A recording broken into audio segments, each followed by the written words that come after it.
دیگر خبریں بلیٹن کا حصہ بناتے ہوئے آپ کو بتائیں کہ گندم کی خریداری اور باردانہ کی غیر منصفانہ تقسیم کے پیش نظر محکمہ خوراک کے ملازمین کے خلاف سخت کارروائی تیز کر دی گئی ہے۔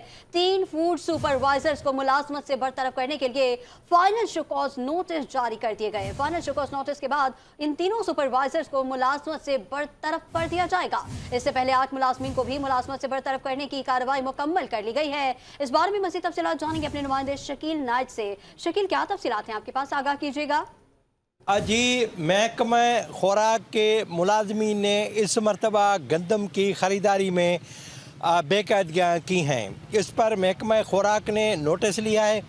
ان ملازمین نے گندم کی خریداری کے وقت جو انہیں ٹارگٹ دیا گیا تھا اس سے زیادہ مالی ادائیگیاں کیں، اور جو باردانہ ہے وہ غیر متعلقہ افراد یعنی ٹھیکیداروں کو یا دکانداروں کو دیا جنہوں نے یہ باردانہ فروخت کیا، اور کاشتکاروں کو یہ باردانہ پیسوں سے خرید کرنا پڑا۔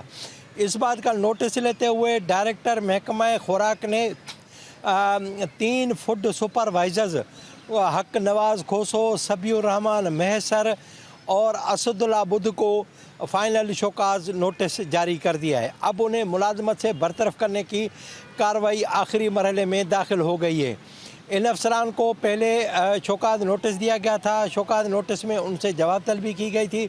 جواب طلبی کا جو انہوں نے اپنا جواب دائر کیا وہ جواب اطمینان بخش نہیں تھا، جس کے بعد انہیں فائنل شوکاز نوٹس دے کر اب آخری ان کو موقع ہے وہ صرف پرسنل ہیئرنگ ہوگی، روبرو بلا کر ان کے الزامات کی ان سے وضاحت پوچھی جائے گی، جس کے بعد انہیں ملازمت سے برطرف کر دیا جائے گا۔ تینوں فوڈ سپروائزر نے سرکاری محکمے کو 30 سے 40 کروڑ روپے تک کا نقصان پہنچانے کا ان پر الزام عائد کیا گیا ہے۔ جی